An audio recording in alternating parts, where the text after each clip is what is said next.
po mga kapraps, dito tayo ngayon sa isang property na for sale.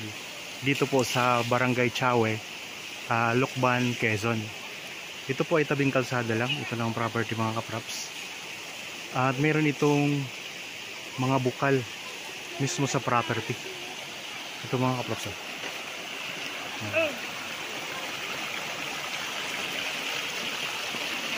Tabing kalsada lang po siya. Ito yung frontage. So maraming tao ngayon dito kasi may mga naliligo. Tapos may naglalaba din po mga kapraps. Pero napakalinis po ng tubig niyo. May mga kawayan po na tanim. Yan, kasama pa po ito sa property mga kapraps. Itong frontage ito hanggang doon sa poste. Tingnan natin ang bukal. So ganda niya, napakalinis ng tubig.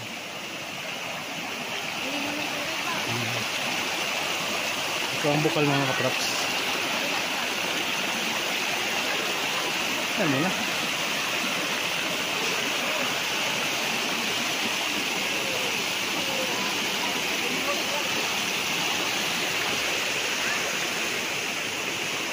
Ito yung bukal mga kapraps. Ang linaw niya.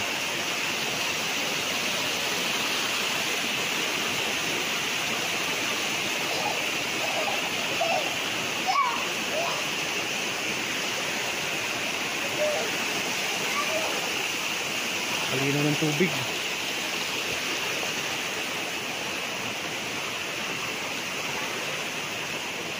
Ayan o. Ayan ang bukal mga kapraps. Tapos dito meron din siyang bukal. Sarap maligo dito. Kasi yun lang ang kalsada. Hanggang dyan ang boundary nito. Kasama po ito mga kapraps. Sako po itong property. So wala na kayong problema dito sa tubig. Tapos meron din dito ang access ng kuryente.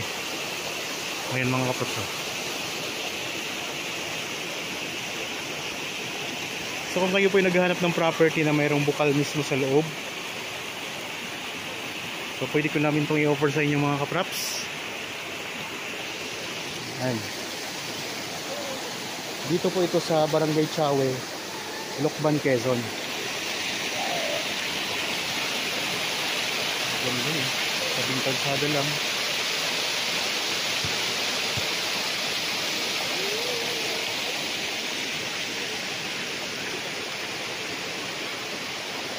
Yan. Ang property papunta po doon sa taas.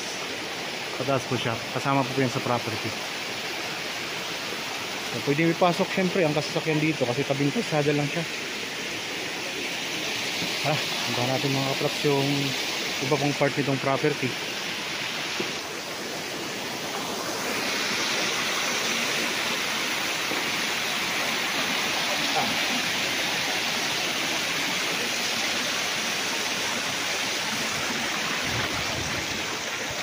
Ito yung kaharap naman.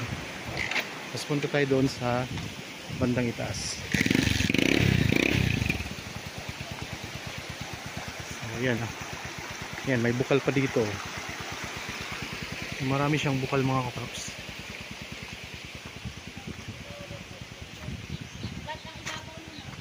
Ang direksyon na to ay papunta po sa main road, sa National Highway. So baybayin natin ang frontage. So napakaganda kasi may bukal na siya mga kapraps. So may mga buyers tayo na gusto ng property na may bukal. Ito po ay matatagpuan natin sa bayan ng Barangay Chawe, Lucban, Quezon.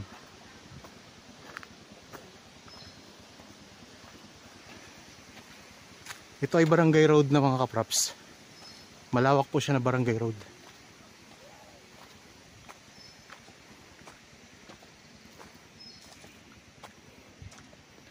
Ang daming kawayan na tanim mo.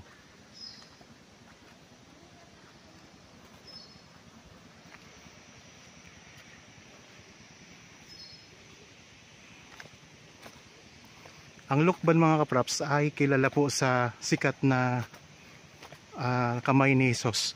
Yung yung banal na lugar na maraming pumapasyal ng mga turista mga kapraps. Kamay ni Jesus mga kapraps.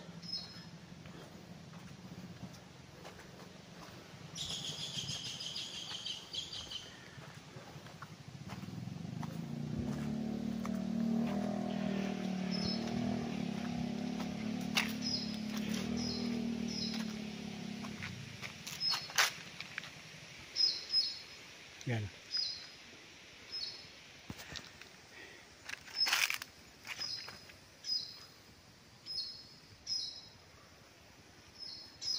May mga tanim din ito ng mga puno ng niyog.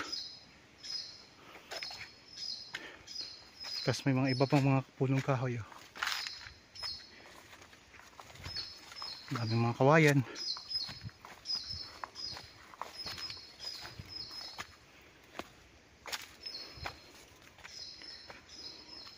Ang distansya nito sa town proper ng Lukban ay estimated mga kapraps 15 minutes travel time.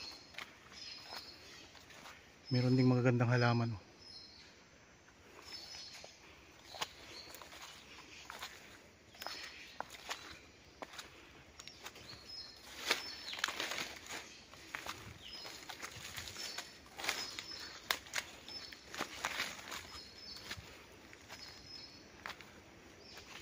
Dito tayo ngayon sa may itaas na part ng lupa. Bali ang sukat pala nito ay nasa 1.8 hectares. Kasi dalawang titulo ito. Ang isa po ay nasa 3,300 mahigit square meters. At ang isa naman po ay nasa 1.4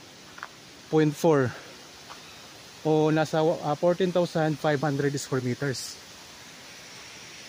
ang isang titulo nito. Mga niyog, daming mga puno ng niyog. Tapos ang bukal nandyan po, galing tayo dun kanina sa may baba lang nito. Nandito kasi tayo ngayon sa may taas na bahagi ng property. Yan, kung sakaling nagustuhan nyo po, naghahanap kayo ng property na mayroong bukal na nasakop, pwede nyo po itong tingnan. Kung sakaling magpa-schedule kayo sa amin ng actual viewing, kontakin lang po kami sa mga contact details na nandyan po sa inyong mga screen. Meron po tayong Viber, cellphone number at saka Facebook Messenger. Dito ang daming mga tanim na mga punong kahoy na malalaki mga kapraps. So may part ng lupa na pa-slope po ito dito. Pero dito mga kapraps patag. Ayan, dito sa part na to ng lupa. Mas maganda po kung sakaling nagustuhan nyo at gusto nyo tingnan, mas maganda na puntahan nyo po, tingnan nyo ng personal itong property. Ang distansya nito sa Manila ay nasa 3 hours mga kapraps. Estimated 3 hours na biyahe. Bali boundary lang din po kasi ito ng Laguna.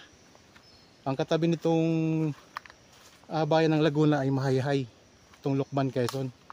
So masarap din dito ang pansit Lukban mga kapraps. Pwede kayong mamasyal sa Kamay ni Jesus. Tapos kakain kayo ng pansit Lukban.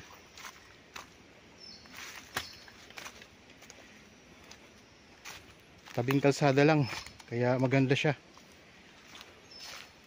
Pwede nyo po itong i-develop. Pwedeng gawing resort, rest house, pwede kayo dito magtayo. So magandang lugar. Malamig, tahimik ang lugar. At mayroon ng linya ng kuryente dito. So sa source naman ng tubig walang problema. Kasi mayroon ng ang bukal na sakop itong property. Daming mga kawayan, no? Ikot ko lang po ang camera mga kapraps, ha.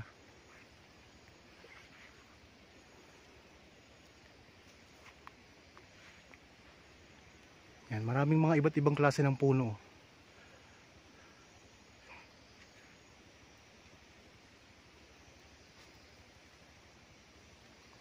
So accessible na accessible ito kasi tabing kalsada. At saka malapit lang din po ito sa highway papunta naman po ng Lucena. Tayabas papuntang Lucena. Malapit lang po ito mga kapraps ang property. Siguro mga ano lang 5 minutes travel time. Nasa National Highway na tayo. Papunta naman po sa main road or sa town proper ng Lukban ay nasa 15 minutes travel time mga kapraps. O kung ano, wala pa yata mga kapraps, estimated ko lang. Wala naman traffic dito. So ito ang linya ng kuryente. So dito na tayo ulit sa frontage ng property.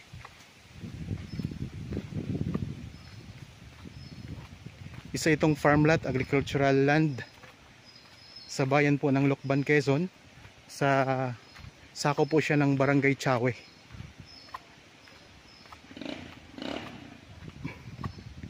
Balik tayo ulit doon sa sa bukal mga kapraps. Kasi ang ganda doon, ang lamig pa ng tubig. Kanina nagtampisaw ako doon sa bukal mismo. Ang linaw ng tubig mga kapraps. So may mga naglalaba dito, syempre ganoon naman talaga dito.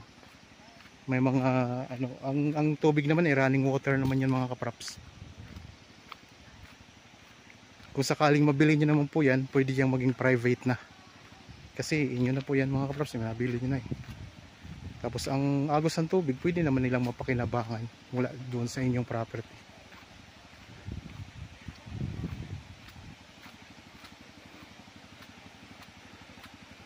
Ito yung kalsada, oh. Lawak na lawak. Pasok na pasok dito ang mga 4 wheels mga kapraps. Ulitin ko lang, ang sukat nito ay nasa 1.8 hectares kasi dalawang title nga po. 3,300 square meters ang isang title. Tapos ang isang title naman po ay 14,500 square meters mahigit. Kaya kung totalin natin, halos aabot siya ng 1.8 hectares. So ang pinakamaganda talaga dito, itong bukal na sakop ng property. At tabing kalsada lang siya.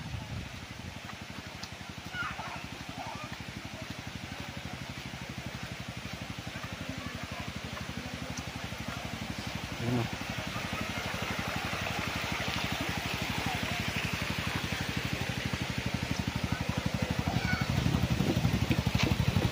Bilang tayo ulit sa bukal mga kapraps. Pwede ka mag-swimming eh, mag-swimming sila.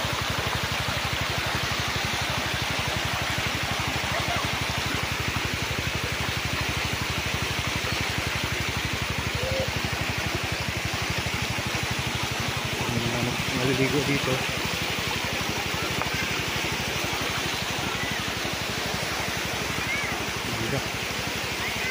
Maliligo na mga kapat eh. Ayun o, may agos ng tubig ng lakas.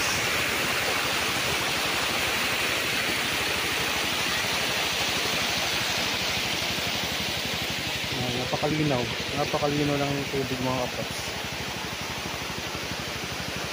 Yan, galing tayo doon kanina sa taas. So yun, nandun, may bukal doon, may bukal dito. So may rami pa ito, may mga bukal pa ito sa di lang natin nakikita ang iba. Ayan, so kung nagustuhan nyo po itong property, pwede kayong bumisita dito mga kapraps, magpa-schedule lang sa amin. Okay, sana po ay nagustuhan nyo itong property na in-offer ko sa inyo. Para po sa mga bago pa lang sa aking channel at napadaan lang dito sa aking channel, huwag nyo pong kalimutang mag-subscribe at pindutin na rin po ang notification bell para maging updated kayo sa mga bagong property na i-offer namin. Maraming salamat po. Lagi tayong mag-ingat at God bless po sa ating lahat mga kapraps.